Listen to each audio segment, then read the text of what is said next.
ये दुखद है जो घटना हुई है। हमारे सांसद जियाउर रहमान जब संभल में ही नहीं थे और उसके बावजूद भी उन पर एफआईआर दर्ज करना, ऐसा उदाहरण कभी किसी को मिला होगा देखने को, सुनने को? एक पुलिस अफसर ये कह रहा हो कि नेता बनना छोड़ दो, नेताओं का सहारा लेना छोड़ दो। किसके लिए भाषा थी वो? और मैं ये कहना चाहता हूं, हालांकि ये सब जानकारी आपके पास है, दुखद है कि नईम जैसे नौजवान की जान चली गई, बिलाल की जान गई है, रोमान की जान गई है, कैफ, अयान, और इसमें से कुछ कम उम्र के भी हैं। मुझे याद है जब मैं लखनऊ में प्रेस कर रहा था, उस समय जो जानकारी थी और जो जानकारी छिपाई जा रही थी, जब वहां पर लोकल स्तर से जानकारी हासिल हुई, तब मैंने कहा कि नईम की जान गई है और पुलिस की गोली से गई है। आप लोगों पे सब वीडियोस हैं, आप लोगों पे जगह जगह से वीडियोस मिले हैं, कवरेज है पूरा का पूरा कराया गया ये दंगा है।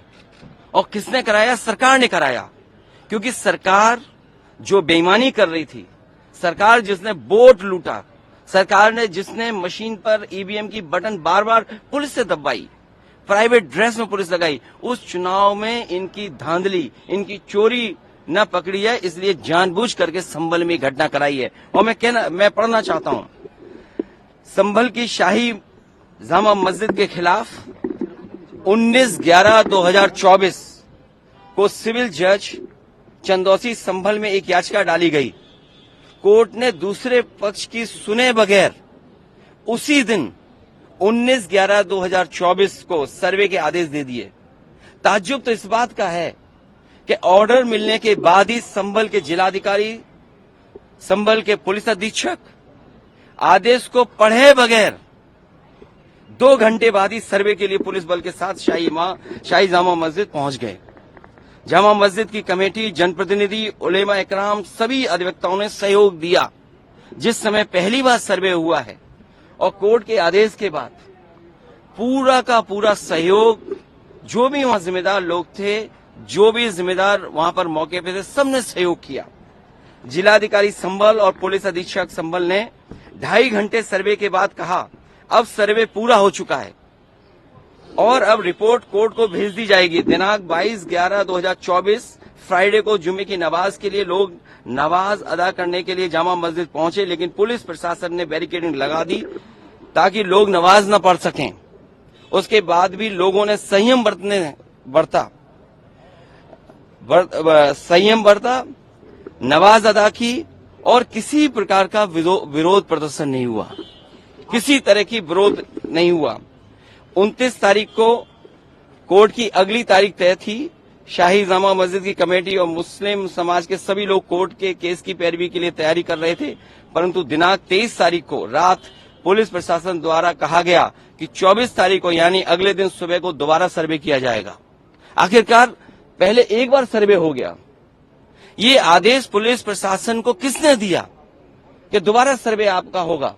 जब पहले सर्वे में सब लोगों ने सहयोग मदद की, पूरा सर्वे हुआ, किसी को आपत्ति नहीं थी सर्वे पर, लेकिन जानबूझ करके आगे शाही जामा मस्जिद की कमेटी और अधिवक्ता ने कहा कि एक सर्वे तो मुकम्मल हो चुका है, अब दूसरे सर्वे की क्या आवश्यकता है? कोर्ट के आदेश का हमने पालन कर दिया। अगर दूसरा सर्वे करना है तो दोबारा आदेश करवाएं, कोर्ट के आदेश के बाद हम दोबारा सर्वे करा देंगे। लेकिन जिलाधिकारी संभल और पुलिस अधीक्षक संभल ने कोई सुनवाई नहीं की और तानाशाही दिखाते हुए और सुबह के वक्त से पहले शाही जामा मस्जिद आ गए। शाही जामा मस्जिद कमेटी और मुस्लिम समाज के लोगों ने फिर भी धैर्य रखा और दोबारा सर्वे के लिए अंदर ले गए।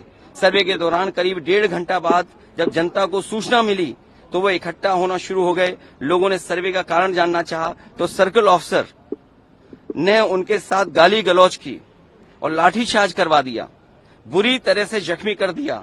इसका विरोध करते हुए चंद लोगों ने पत्थर चलाए, जिसके बदले में पुलिस सिपाही से लेकर अधिकारी तक ने अपने सरकारी और प्राइवेट हथियारों से गोलियां चलाई, जिसकी वीडियो रिकॉर्डिंग है, जिसके एवज में दर्जन लोग गोलियों से घायल हो गए। 5 मासूमों जो कि अपने घर से सामान लेने के लिए निकले थे, उनकी मृत्यु हो गई। संभल का माहौल बिगाड़ने में याचिका दायर करने वाले लोगों के साथ पुलिस और प्रशासन के लोग जिम्मेदार हैं। इनको निलंबित किया जाना चाहिए और हत्या का मुकदमा चलाया जाना चाहिए, जिससे कि लोगों को इंसाफ मिल सके और आने वाले समय में कोई इस प्रकार की संविधान के खिलाफ गैर कानूनी घटना को अंजाम न दे जा सके।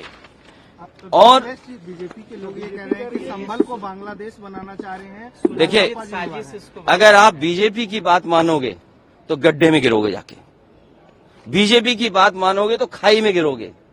बीजेपी वालों से पूछिए, क्या चुनाव कराया था आपने उत्तर प्रदेश में? कोई ऐसा मुसलमान भाई नहीं था जिसको इन्होंने रोका ना हो। लाठी से, बंदूकों से गाली गलौज की इन्होंने। हम लोग लगातार कहते रहे और फिर बीजेपी के पास जवाब क्या? जब चुनाव आयोग को शिकायत की गई तो चुनाव आयोग ने खाना पूर्ति कर करके कुछ अधिकारियों के खिलाफ कार्रवाई की। क्या ये बता सकते हैं क्यों कार्रवाई हुई थी उनके ऊपर? क्या वोट रोकने का अधिकार था? क्योंकि वोट लूटने पे चर्चा न हो। ये लोग लूटने वाले लोग हैं, इनके लिए लोग कोई मायने नहीं रखते, लोग मायने नहीं रखते। इन्होंने तंत्र से समर्थन लिया और तंत्र से ही अन्याय कर रहे हैं। उनका सीधा साधा फार्मूला है, पहले वो अन्याय करते हैं, अगर आप अन्याय का विरोध करोगे तो आप उन्हीं के अधिकारी आपके खिलाफ तमाम मुकदमे दर्ज करा देंगे। क्या जियाउल इस्लाम वहां थे? हमारे विधायक वहां थे, सांसद थे क्या वहां? जियाउर रहमान, कोई बता दे। वो बेंगलोर में थे, वो अपने कार्यक्रमों में थे, संभल में नहीं थे। और ये तो उत्तर प्रदेश के बारे में आपको नहीं पता। आप में से सब उत्तर प्रदेश के लोग हैं। अगर प्रेस के लोग भी सच दिखा दें तो उन पे भी कार्रवाई हो जाती है। और मैंने अपनी प्रेस कॉन्फ्रेंस में कहा था कि बीजेपी के नेता ने कपड़े उतार करके प्रेस को मारा था, पूरे कपड़े उतार दिए थे। क्या कार्रवाई हुई बताइए आप? क्या प्रेस के लोग सुरक्षित हैं यूपी में? और अपना चुनाव जो लूटा है उसको छिपाने के लिए इन्होंने, सरकार ने जानबूझ करके किया है। कुछ लोग तो ये कहते हैं कि साबरमती फिल्म देख करके उन्हें लगा कि उन्हें भी बड़ा नेता बनना है, इसलिए ये सब कुछ कराया गया है।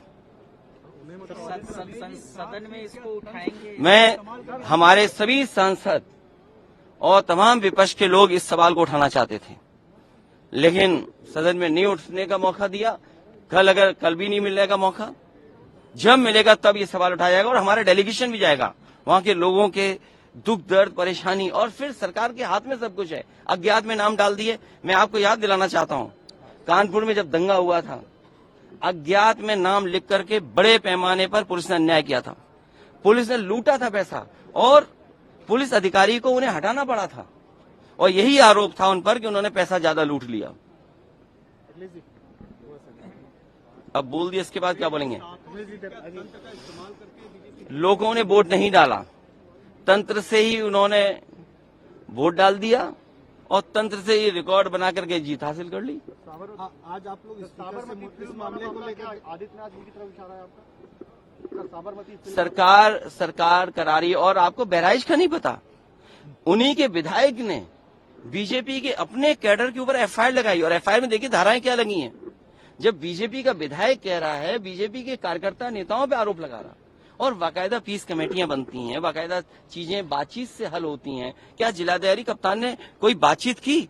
जब उसका पक्ष तैयार था सर्वे के लिए, सर्वे आप कर लीजिए, आप रिपोर्ट लगा दीजिए। आप किसी की बात ही नहीं सुनना चाहते कोर्ट में, आप अपनी मनमानी करना चाहते हैं। तो आखिरकार कौन निर्देश दे रहा है मनमानी के लिए? आखिरकार कहां ऐसी ताकत है जिसके आगे सब झुक रहे हैं और अन्याय कर रहे हैं? ये लगातार अन्याय उत्तर प्रदेश में हो रहा है। ये इसलिए हो रहा है क्योंकि अपनी नाकामी छिपाना चाहते हैं, और सबसे ज्यादा कमजोर जो लोग हैं उनकी तरफ ही जाना चाहते हैं। धन्यवाद। इसी तो उन पे एफआईआर दर्ज क्यों हो गई, या उनका नाम क्यों डाल दिया गया? मैं इसी संबंध में मिला हूं, और अज्ञात में हजारों नाम डाल दिए। इसलिए डालेंगे दबाव बना लें, और पुलिस तो जानते हो कैसे काम करती है यूपी की। चलिए, बहुत धन्यवाद। हमें